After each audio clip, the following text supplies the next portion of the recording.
ఇక్కడ ఇస్తరాకుల చెట్టు ఉంది ఇక్కడ, అది తీసివేసి దాదాపు 4-5 నెలలు అయింది. పూర్తిగా దాన్ని తొలగించేస్తే వేరుతో సహా అది పక్కన మొద్దు సెపరేట్ అయింది. కొద్ది కాలం తర్వాత అదేమైంది తెలుసా, మధ్యలో మొలకెత్తి చెట్టు వచ్చింది మళ్ళా. హల్లెలూయా. ఆఫ్టర్ ఆల్ ఒక చెట్టే ఆ విధంగా ఫలిస్తూ ఉన్నప్పుడు పడిపోయిన నీ జీవితము, నలిగిపోయిన నీ జీవితము కట్టడానికి సమర్థుడైనటువంటి దేవుని ఎందుకు విశ్వాసం కలిగి ఎందుకు రావట్లేదు? అసలు ఒక చెట్టు ఫలించినప్పుడు నీ జీవితం ఎందుకు ఫలించుంది? నిజమే కాదు.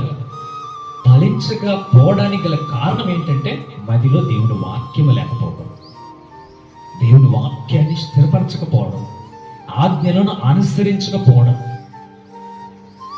ఆదాము ఆజ్ఞను అతిక్రమించాడు, అబ్రహాము ఆయనను ఫలించాడు.